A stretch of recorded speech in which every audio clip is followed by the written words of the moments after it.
Medical errors can be deadly, but with billions of prescriptions filled in the U.S. every year, mistakes do happen. Tonight in segment 2, 2 News reporter Marla Carter investigates the problem and what action the state of Oklahoma is taking.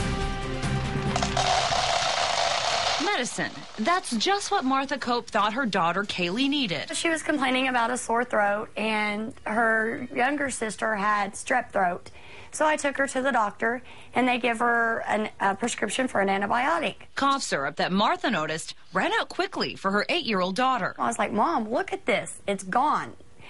And she started reading the directions. It was labeled, give Kaylee 1 1/4 teaspoon by mouth 3 times daily. It should have been, give 1 1/4 teaspoon by mouth once daily for 3 days. She immediately called the pharmacist. His exact words were, oh crap, we labeled it wrong. And I started freaking. Oh my God, you labeled it wrong. On average, Oklahoma pharmacists fill more than 100,000 prescriptions a day. The wrong prescription is called a misfill, and the state pharmacy board says they happen for several reasons. Handwriting errors, transcription errors, a substitution error based upon a prescription, again with a name that's very close. Called-in prescriptions you can misunderstand on the phone. Another concern is when prescriptions sound similar, like this one's called metaxalone, this one's called metolazone. Very similar names, but 2 very different drugs. This one is a water pill. This one is a muscle relaxer.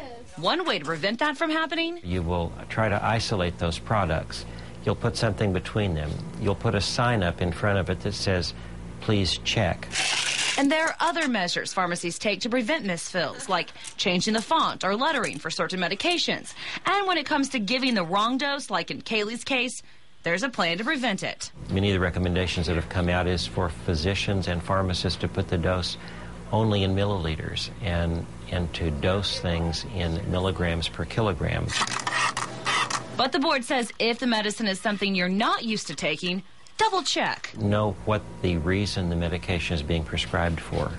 For example, if the physician were to write for pain or for infection or for cough, that is a very good way for pharmacists and patients to understand and know exactly what the medication is for. Plus, Faust says always ask the pharmacist if you have any questions. Still, even with those safety measures in place, med mix-ups like Kaylee's still happen. When they do, you can file a complaint with the State Board of Pharmacy, which then investigates and takes action when needed. Everything from revocation of a license down to requiring additional continuing education.